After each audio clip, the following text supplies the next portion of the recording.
And I say this all the time. When I go and I do a presentation or speak somewhere, the first 15 minutes is about ego and it's about perception, because that's what I see truly when I talk to business owners about recruiting on a daily basis. And what I mean by that is if you looked up the word ego or you looked for the synonyms of the word ego, you would find words like self-centeredness, self-importance, self-confidence, self-worth, self-this, self-that. That's what ego is. Our mission statement is that we want to find great employees for great companies and help our clients solve their employee problems. I am convinced if I can solve your employee problems, the wife is no longer going to be talking to the attorney about divorce papers. You're going to be sleeping better at night. You're going to be a better father. You're going to be a better husband. You're going to be a better wife, all that. It's everything to me. If you're constantly going through turnover and you're looking for a way to free up your time, this is the way to do it. And what Dan Martell calls it, buy back your time, right? This is it. Yep. If you're looking for the next way to buy back your time, this might be it. Just the thing you've been looking for. If you mention the word, I'll waive your $500 setup fee. How's that? Whoa.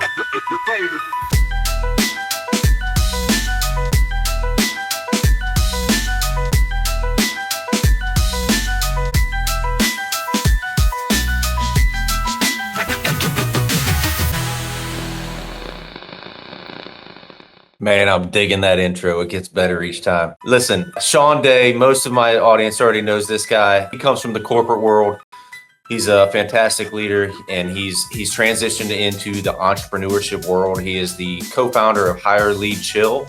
So I'm going to let him do his own introductions and kind of tell us a little bit about himself. Shawn, welcome to the show. Hey, Trevor, thanks for having me, buddy. Corporate world, I think I lasted about a year and a half or so before that got upsetting.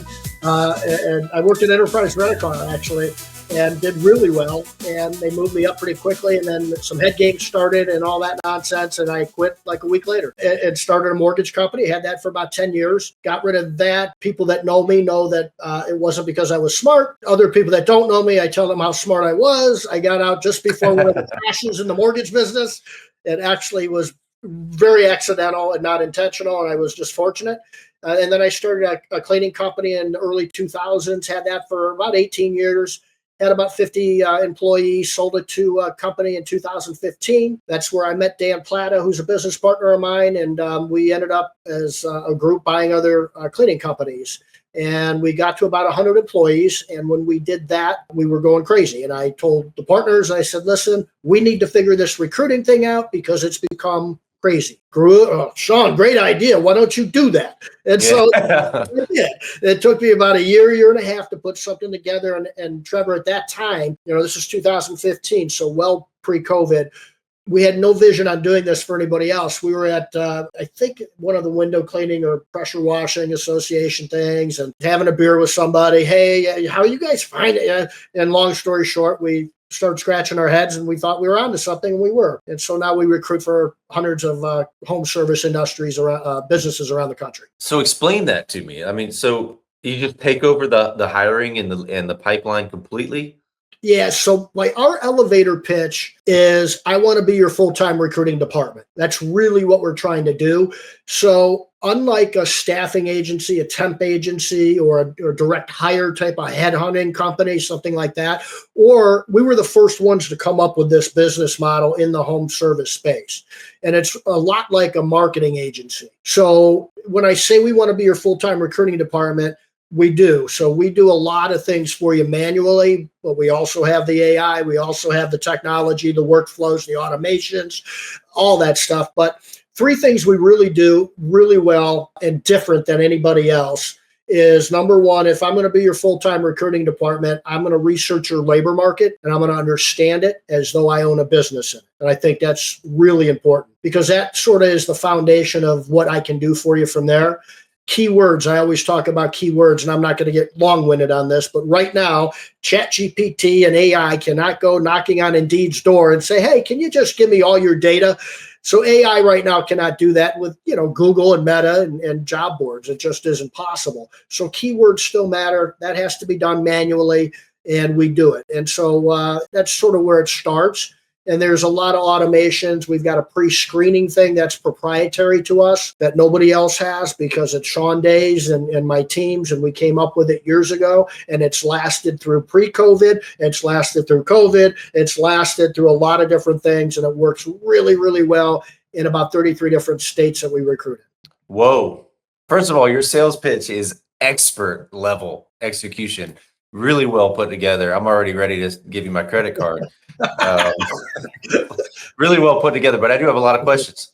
So you said keywords are still important. Do you mean like the job position, duties and descriptions and all that inside of the job forms like Indeed and stuff like that? That's what you meant. Good question. Yeah. And I'll give you an example. So keywords have to be in specific places in job ads too. A lot of people don't know that. I always tell people, I've got a lot of residential cleaning companies in Texas that are clients of ours, and they love to use the word maids in Texas. Maids on a Mission's one of our clients. There's Debbie Sardone's Buckets and Bows maid service, maids.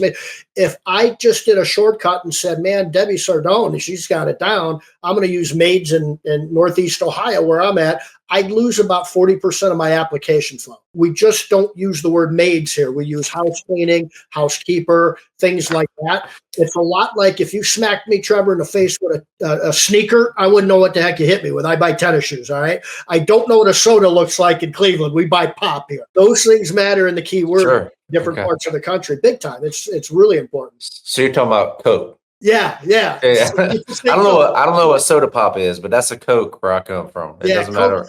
That's right. Coke is everything, right? That's right. Yeah. It's either a Sprite, a sweet tea, or a Coke. Yeah, I've heard that too. There's not too many other options. Right. That's great. Yeah, dude. So all right, that makes a lot of sense. Tell me, and if it's too much and you don't want to give away too much information because it's proprietary, just shut it down. No big deal. I give it all away. Okay. Well, how many different platforms are you putting those ads out? And are there ones that you prioritize because they seem to work better? Depends on the job title, mostly. Indeed is still the big bad boy of all. It is. Most people don't care for Indeed very much. When I go around and I do talks at different association things, I used to say it like this, all right, and I got in trouble. So I'll say how I got in trouble, then I'll tell you how I corrected myself. So I used to say Indeed's like my 16-year-old girlfriend. I love her. I hate her. I need her. I don't want her near me. All that. And so somebody came up to me after a while and said, dude, you got a 16-year-old girlfriend? And I'm like, no. So now I say, when I was 16, so I had to do it that way. But Indeed, Facebook, a little bit ZipRecruiter, and believe it or not, and when I say this, most people look at me and just go, this guy's crazy. Not all parts of the country, but Craigslist still works, and it works really well for certain jobs in some parts of the country. Zero people I talk to know how to use it. And it hasn't changed in 25 years. Yeah, that would be me. I wouldn't even know where to start. Yeah, totally. Yeah. There's a lot of things you can do with Craigslist, clickable links, images. When you compare what's up there, like the one paragraph, and then it says call me, and it looks really terrible, make it look really good. And I'll give you one more tip out there because I like giving secret sauce away. In Craigslist, the keywords, and you need tons of them, and they need to be at the very, very, very, very end of the ad. And that will improve your odds big time. Okay. But that's primary. Indeed's the number one. It just is. And a lot of people don't, Trevor, know how to use Indeed either. There's the keywords, certain keywords. There's certain things that you want to have in the ad. I think too many people, because we get burned so much, we don't like recruiting. I hear it all the time, every day. Nobody wants to work. There are no shows to interviews, all the things your audience will say on a daily basis, right? That doesn't make it very easy. So a lot of times what I see, and I used to do this too, we overqualify in the job ad. Way over. You got to look like this, sound like. My favorite is you have to be well-spoken. You're going out to clean windows and you got to be well-spoken. Reciting Shakespeare to somebody, I have no idea. I'd rather have somebody with some twang or an accent that is super polite and kind and to my clients, not well-spoken. And so I always tell people there's a big circle. There's a huge circle. The smaller you make it, supply and demand, the less you have to choose from. Okay, so what do you do from there? I know you guys, your saying is always recruiting, right? Or always be recruiting is what ABCs, baby. ABCs, always be recruiting. Yep. So what do you do when you start funneling it down? Is this something, if I bring in higher lead chill am I going to oversee this process, or are we going to have a one-on-one in advance and you know what I'm looking for? How's that work? Yeah, we have a form that gets filled out that basically gives us a really good handle on your culture, your core values. Again, I go back and say, when I want to be your full-time recruiting department, I want to be, I always tell people, picture my office right next to yours. And if you've got an issue or anything, come to my office, let's talk. We're going to figure out what your culture and core values are, because I want that somewhere in the job ad. I want the expectations and I want the culture and all of that to be all throughout the messaging. So when we put the job ad together, I tell people it's, and you've heard me say this on Dan's show too, marketing and recruiting are the same damn thing. They truly are. And I always tell people, why do they have to be well-spoken? Why do I get like driver's license and things like that? Some basic things I get. But when you over screen or vet in the job ad, I say, let me get to your website. Do you put on your website, if you're going to be a cheapskate, don't call me? Do you put on your website, if I'm a window cleaning company, everything's going to be perfect, but there might be one streak on the 200th window I did an inch long? Are you going to complain about that? You don't do any screening at all on your website, and shouldn't, right? You can screen that stuff later. Same thing here. I want a huge funnel on the top. I want everybody come on in. Where it comes and I think where you're headed is what happens next after that. How do you funnel that down to get rid of the people that probably are not going to qualify? Yeah. Okay. So you've got stages and you do everything. That sounds amazing. So I love that you use the company's core values to kind of use that as a guide. I'm sorry, I just had a mind. Yeah. We also put like a landing page together with your color schemes and branding and that sort of thing. Okay. That looks phenomenal. We will put video stuff together for you, believe it or not. It's all part of what we do. And there's things we've tested. I'm a big data guy. And so we test, right? And I'll give you an example. On your landing page that we create for you as part of our service, if you'll allow us to help you record a 45, 60-second video of the owner or manager of the company that basically says, hi, I'm Shawn with ABC Cleaning. Let me tell you why you're going to wake up every morning and love to come to work here. Whatever those reasons are. 45 seconds, not in a big production studio, just an iPhone or a Zoom record or whatever. That increases the number of people that will click apply and submit an application. Okay. The other video is an employee testimonial video. It's super powerful. If you don't like no-shows, this is one way to help you reduce no-shows. And we put that somewhere in the messaging and the automation as we go through the process and the workflows on each stage of the process. So I'm not going to mention names, but obviously you know of other competitors in the same field kind of trying to do the same stuff. They are trying to put AI into a lot of kind of the breaking it down process. Are you doing any of that, or are you like hands-on, old school? We do a little bit of both. So the AI thing, we use a little bit of AI with the job stuff, but we also do a little bit of screening with AI. And there is some initial screening with that as part of it. Although with our screening, we've got people out there that use DISC profiles, predictive indexing. Right. They'll trademark a name of something that's been around for 50 years. Okay. And they trademark and call it something different. And that's things that are happening out there as well. It's still, Shawn Day's data-driven proprietary questions will not be Googled by anybody. I assure you of that. The thing about AI right now, at least in my view, in my industry, and the dozens and dozens of groups and recruiters I talk to every day, how do you screen with AI? If you've got something you're using that's been around for 30 or 40 years, and I know the job position I want, I'm going to ChatGPT and going, how do I answer these questions? Okay. And then they're going to come back and they're going to answer the questions. So we've got some different things that we're working on right now that are combating that. And that's sort of a challenge right now in the industry. The screening process is so important. So we do have some AI things we do. Let me back up. One of the things that I think is not at least ready yet, and it might be soon, when you're talking technicians that go out and install, repair, and clean things for us, right? Okay. They want to move very quickly. If you're using AI to qualify them before you even talk to them, I get that, but eventually you're going to want to talk to them. All you're doing is adding an additional step.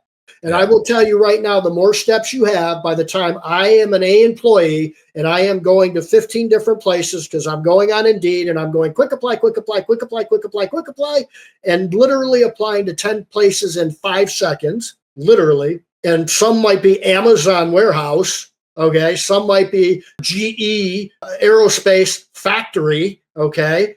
Those are real life things that are in our labor market. You damn well better have the resources and speed that those huge companies do. So the more I still think it's a shiny object to have too many interviews going on with installers and I could see that. techs. Really? Yeah, I could see that. It would turn me off personally. Yeah. About fifth question and be like, listen, isn't this a pressure washing job? What are we doing here? Exactly. Yeah, I could see that.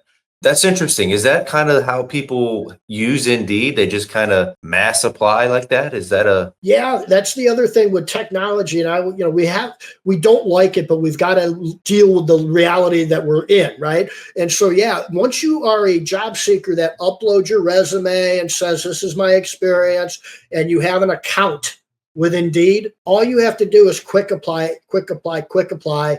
And literally you can apply, and most job boards are like that. ZipRecruiter's like that now.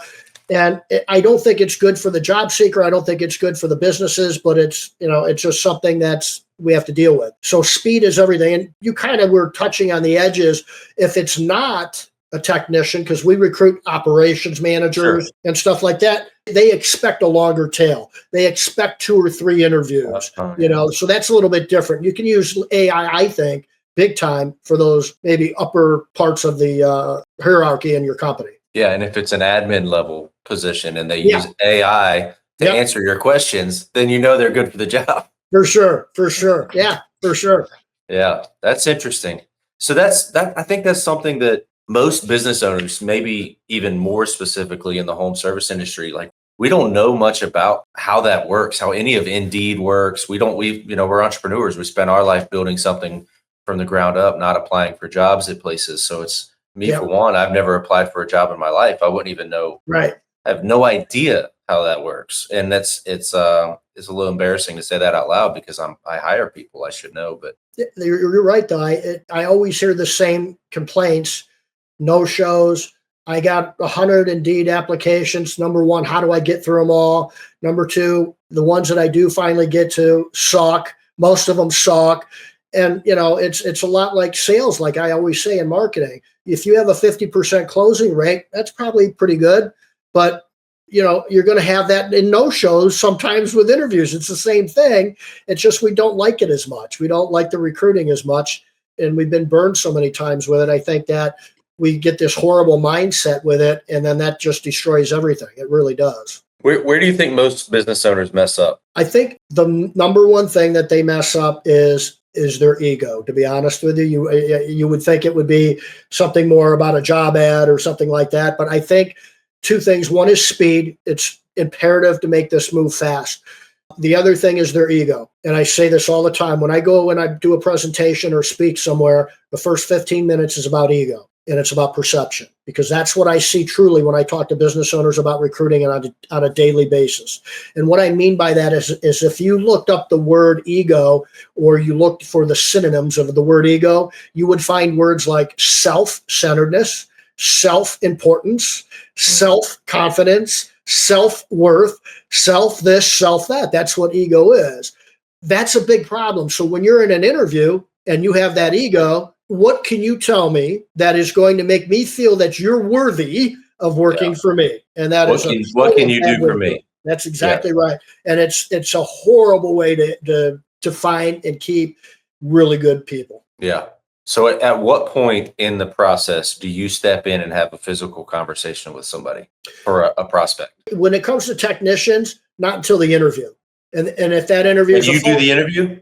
We tried that a little bit. And what we found was that's actually the most important part of building the relationship, because up to that point, they really haven't talked to anybody. It's just been, hey, I qualified. I scheduled an interview. I can't wait for the interview. And then Shawn Day interviews. And then when that's done, where'd Shawn go? I really like that Shawn guy. Now this guy's totally different, or vice versa. Makes So, sense. yeah, you've got to build that relationship. Now, we do an awful lot of coaching and training on how to interview properly.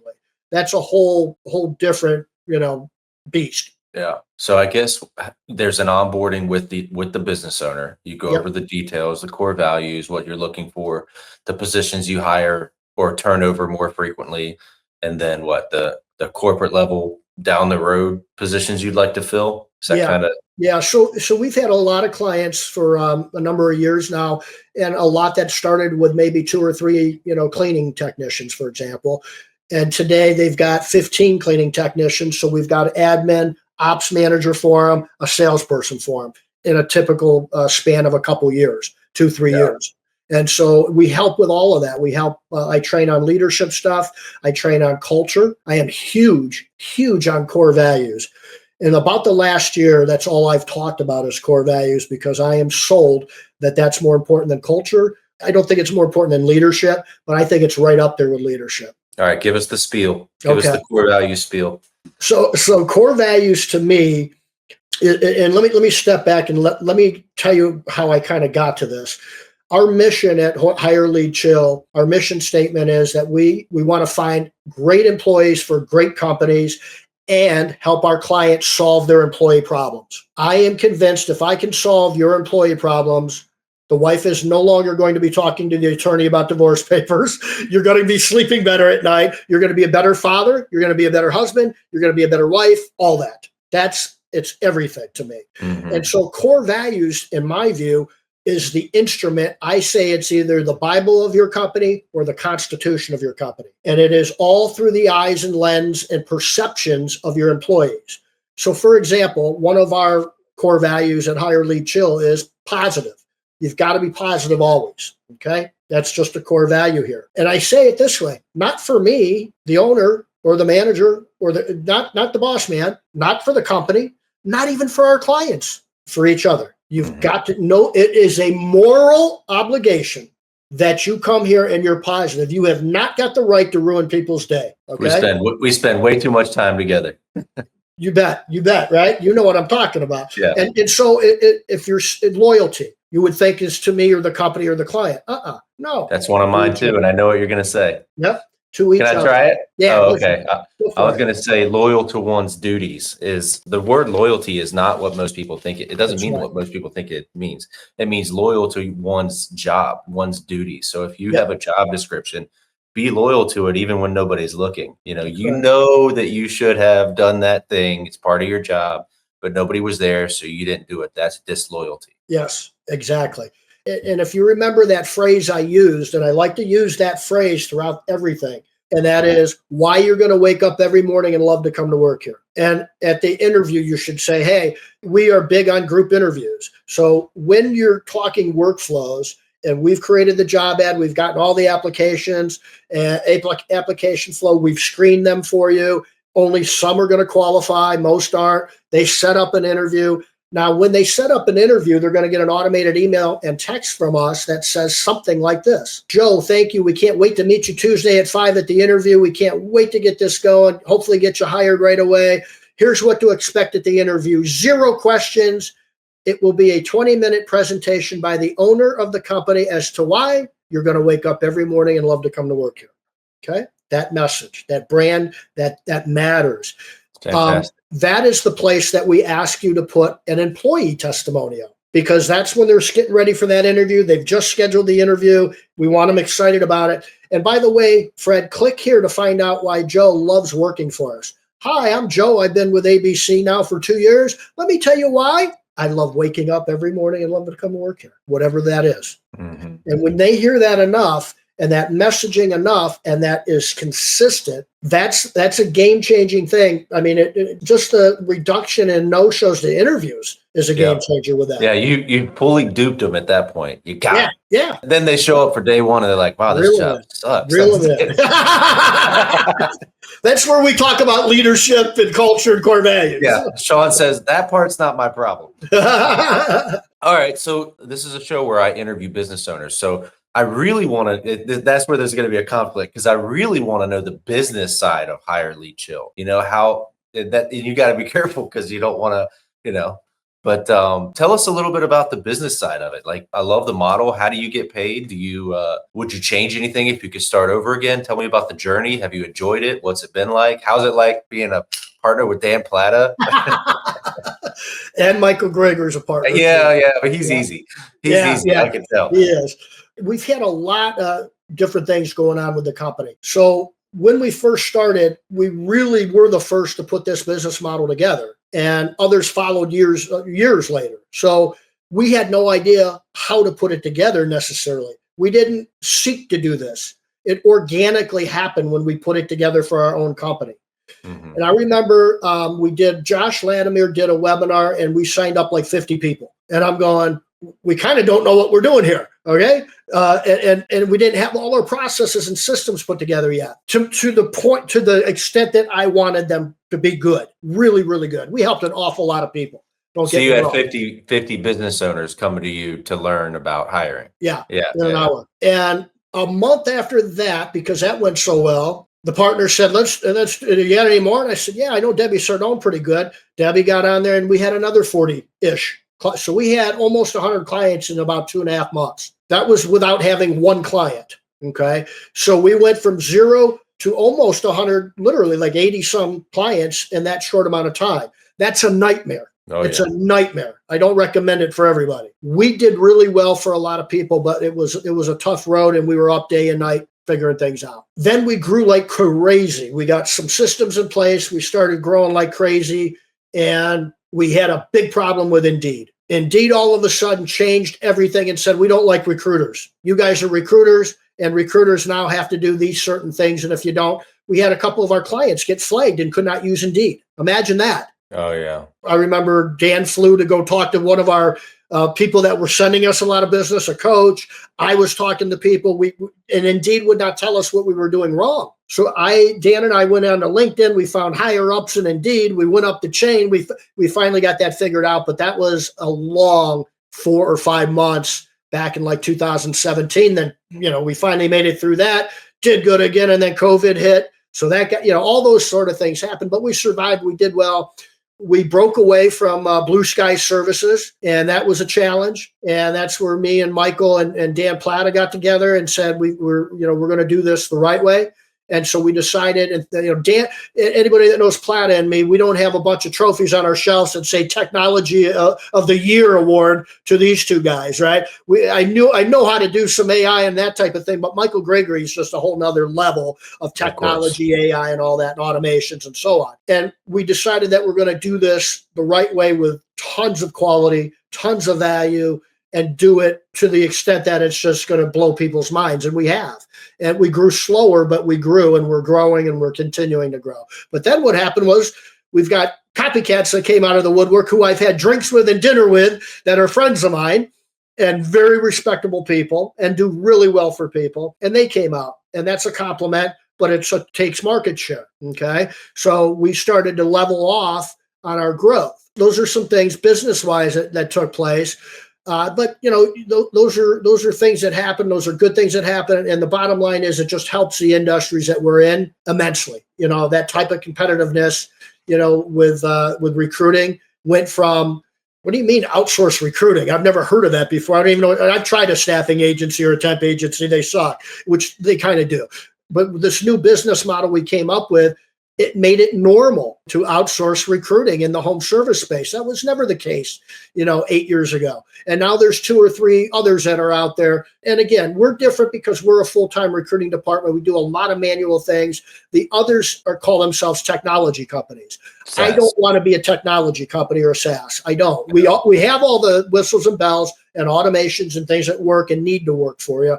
But we're in the people business still. We do a lot of manual stuff for our clients too. But that's sort of the business end of it. We charge a monthly subscription fee, basically, month to month, stop whenever you want, which ranges anywhere from $147 a month upwards to $797 a month, depending on what service you're looking for.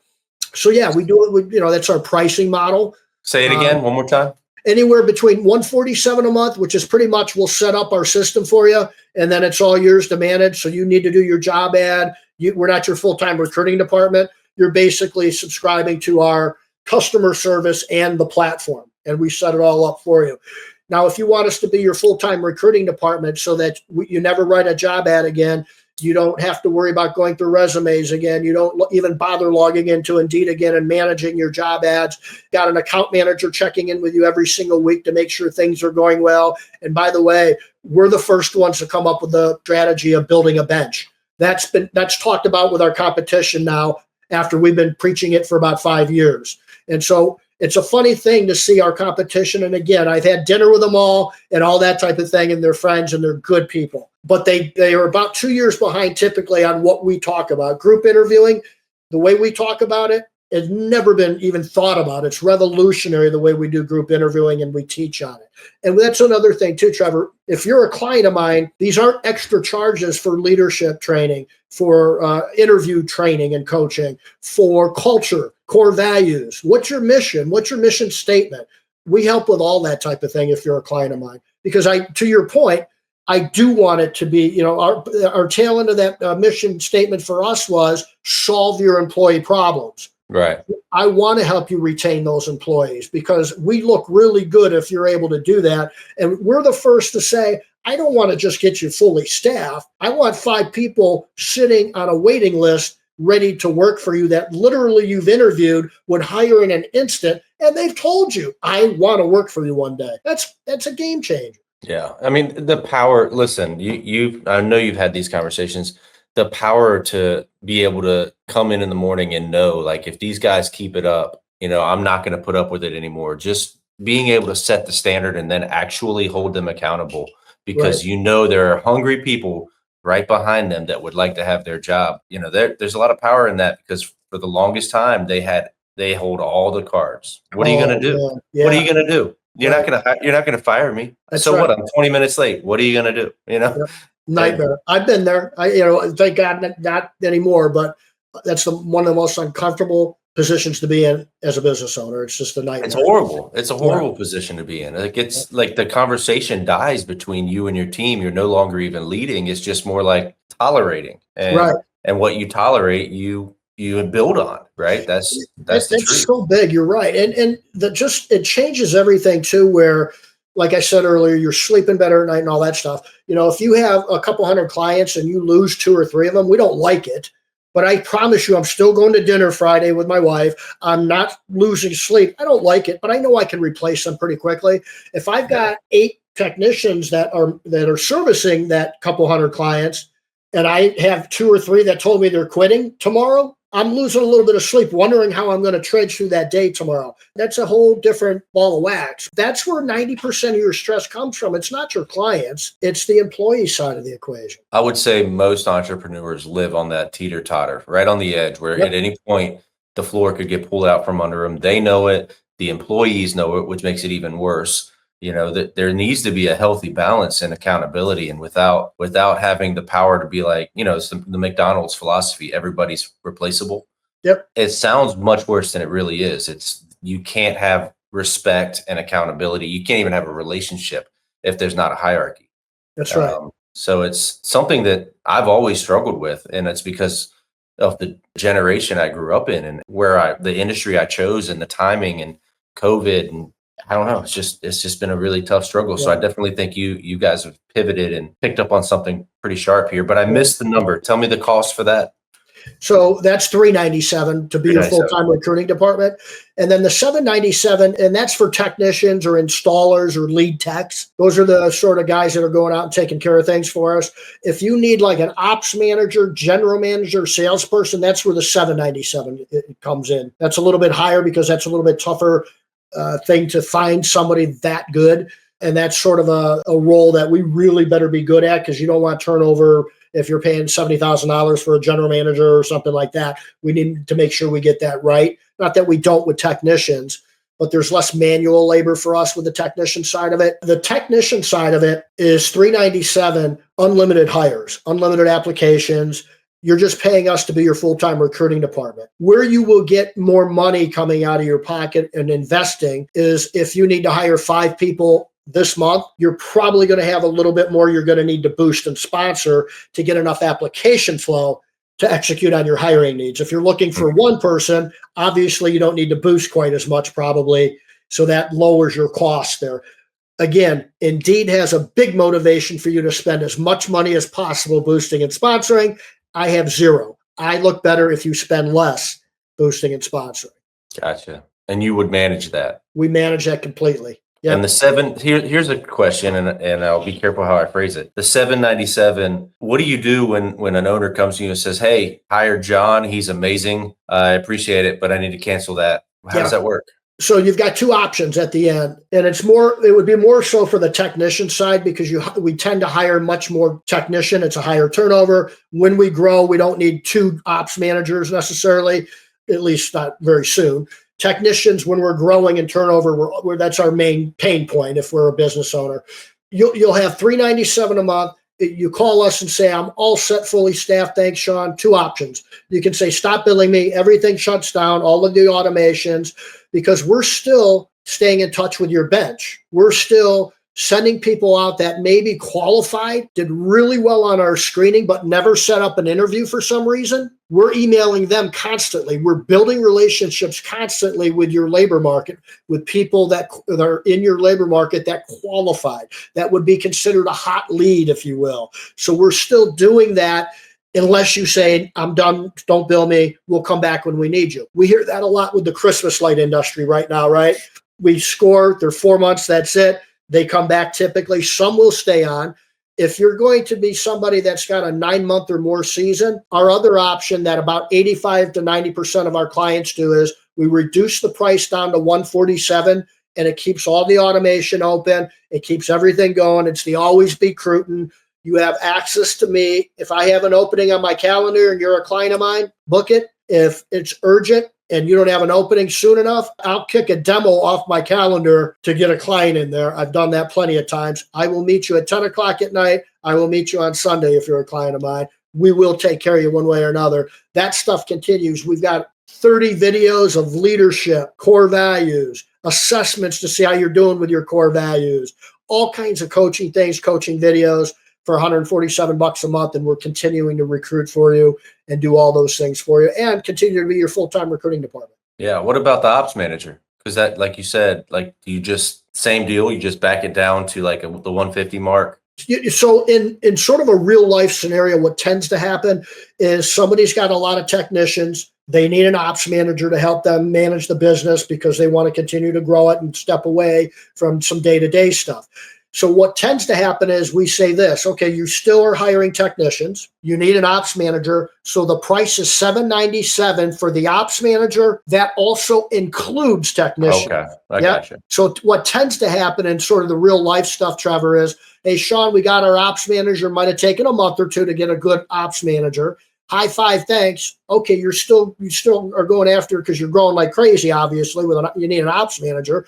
You're still hiring technicians. Okay, well, we're not going to bill you $797 anymore. We'll drop it back down to $397. Yeah. So it sounds like you're extremely reasonable. So many, one of them, I'm scared to lock into anything these days. Yeah. It's like you got to have the next big shiny thing, right? It's shiny thing syndrome. I definitely have it. It's like, I got to have this software and this software and this software. Right. And I need to be doing this. And then next thing you know, you're auditing your entire expense list Q4 because you're like, we're not making any money. What the heck happened? Right. Yeah, so it sounds to me. What is this subscription again for? We haven't used it in 8 months. What the heck is CapCut? I thought I had right, I've got so many different, film editing and I paid for 2 VoIP services for over a year before I picked up on it. And I was like, all right, dude, this is a problem. So we sat down and went through it and whatever. But it sounds to me like you're very flexible and you want to work with your clients, and that's a big deal. And you don't even have to worry about it, because part of the job of your account manager, our account managers, by the way, aren't customer service reps. They're not $18 an hour customer service reps. I'll give an example. Nikki is an account manager of mine. Nikki was my general manager for my cleaning company for 5 years. So we've got account managers that know how to operate a business, know how to grow a business. They're not just recruiting people. They know how to run a business. That makes us much different than anybody out there. Trust me. They know the pain point. So you don't even have to think about it, Trevor. Like Nikki would check in weekly. Your account manager checks in with you weekly and says, hey, I'm looking at some things on the dashboard.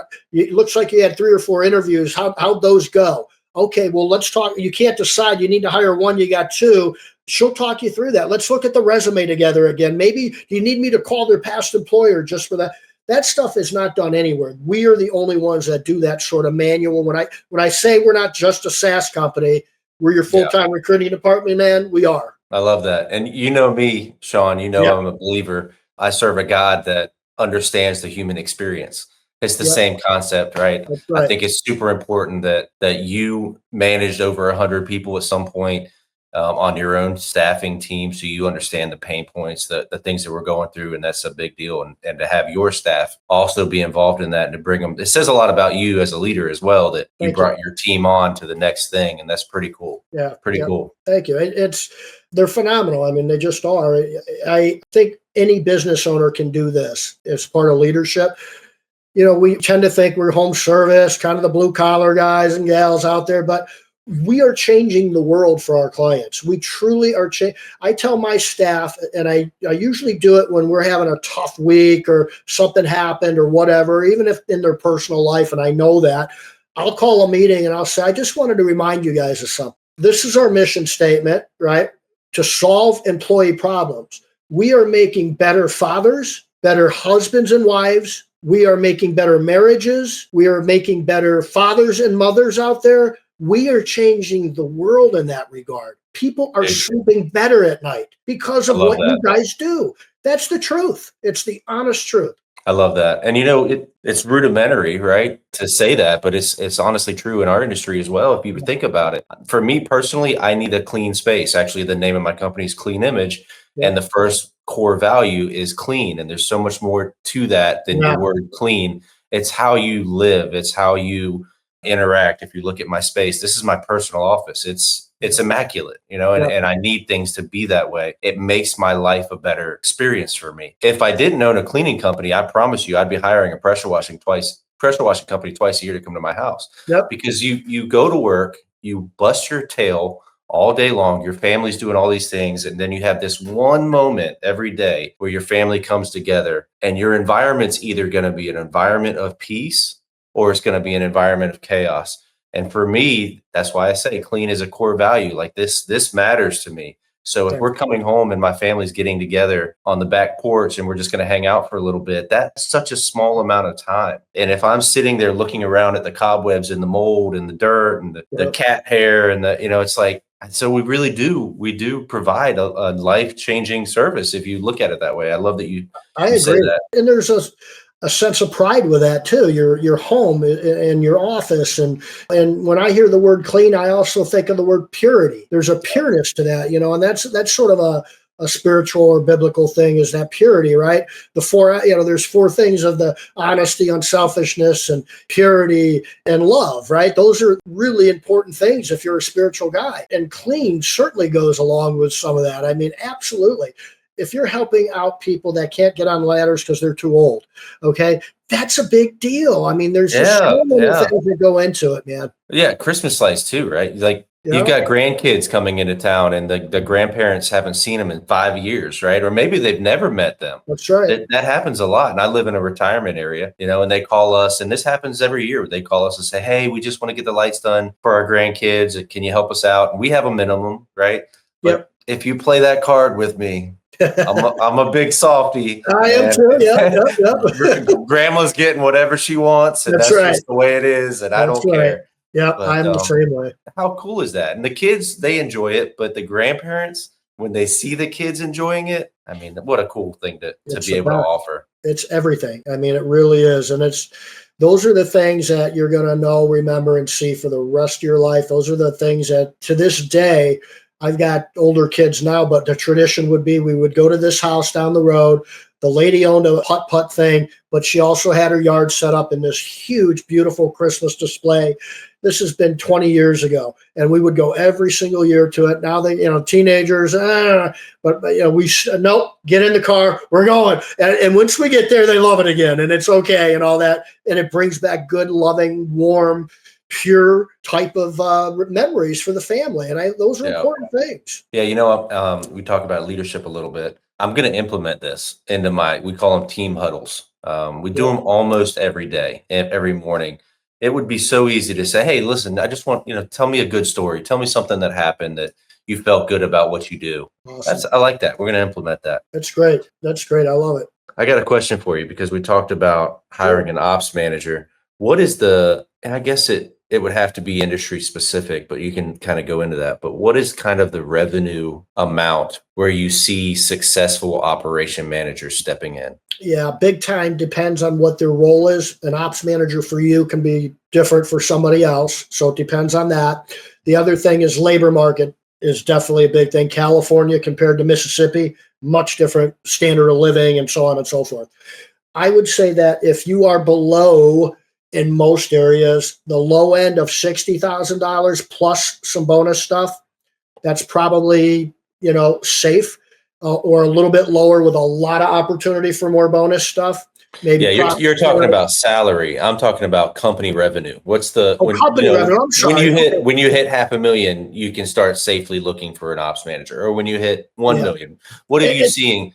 It would be so industry specific, but let's talk about ours then, because you know the pressure washing, the window cleaning, the lights industry very well. What would you say? Because I know you're going to get different answers from different people, but you also see the success rates of that position. So I would say that there's certain purgatories. Plata talks about them a lot. I think it's 5 or 6 purgatories he talks about. Mm-hmm. But I would caution, though, this. I've seen more companies than not hire an ops manager when their margins are below 10%. If your margins aren't where they need to be, I don't care what your revenue is. You need to work on your margins. You need to be more involved in your business to figure out those margins so you can afford an ops manager. So if I'm $1 million revenue company and my margins are 8%, I'm not ready for an ops manager. If I'm $1 million company with 30% margins, you probably want an ops manager. That's interesting. You're going to plateau at certain points. Maybe that quarter, the one plateau is I got to get out of the truck and hire somebody so I can grow my business, right? That's sort of like the first 1 or 2. And then once you get up $500,000 and then maybe $1 million and so on, depending again where you're at, margins are more important than the revenue. And that cash flow is more important than the revenue, to be honest with you. But revenue's a gauge. I would definitely say that it's very rare that we would see somebody that would need an ops manager. I would say before $750,000 to $1 million on the low end. And if you're doing like $2 million with an ops manager or $1.5 million, you're probably really hurting with your margins, or you don't understand how to get past that purgatory. You need to definitely have somebody running your day-to-day operations, managing your cash flow, managing your profit, managing your efficiencies and production rates, managing your processes and systems, and maybe even we better go through the 5 or 6 or 7 vendors we have to make sure we don't have 2 subscriptions of VoIPs and things like that, right? It really depends on your cash flow more than anything, I think. Listen, if you're watching this or you're listening to this on a download, I think you should be sold by this point. Obviously, the coaching that you would get from Shawn and his team would pay for it alone, I think. Most people wouldn't even know how to answer that question. I'll be honest with you. I asked it a little bit tricky on purpose to see how you would handle it. I love that you didn't base it off of revenue whatsoever, because I think revenue is for insanity, right? Yep. And the fact that you're basing it off of margins and targets and plateaus and skill set and where you are personally with your managing your company, I think that was a great answer. And if you're listening to this, watching this, you guys need to check out Hire Lead Chill, man. I'm impressed. Thanks, Trevor. I appreciate it, buddy. Well, how about this? Here's the last question. What do you tell the people that are running 2 to 3 man crews, or 1 to 2 man crews even? You tell them maybe you're not ready, or do you say the same? Is it the same sales pitch? Do you fully believe that you should have people on the bench? I'll definitely need people on the bench at all levels. And more so the smaller you are, in fact, because, and I would say maybe around a 20% overage, if you will. So if I've got 10 and 10, I definitely want 20% of that, 2 or 3 on the bench type of thing. So maybe 30%. I'd want 3 for every 10 to make it simple, on the bench, ready to go. You really start to see, Trevor, and this is across the board pretty much, touching on the smaller end business with a couple people, employees, you will start to see much more turnover when you get to about your 5th employee. That's what I typically see. So you can maybe manage some things pretty well because you're more there. There's less to manage, less drama. It's easier to be in touch and sort of micromanage, I guess, 2 or 3 people. Once you get to 5, now we got a little bit of drama. We got a little bit of looseness happening. Our systems are got to change. all those things start to happen, right? I would definitely say, though, if you've got 2 people, I would want 2 people on the bench, because if you lose one, you've lost 50% of your workforce. Mm-hmm. And that can't happen. Now, if you've got a bench, you can, and we have clients that have done this, you can replace them in a week or 2, not a month or 2. Right. That's a lot of revenue to leave on the table if you can't get to customers or you can't book any more business because you're short-staffed.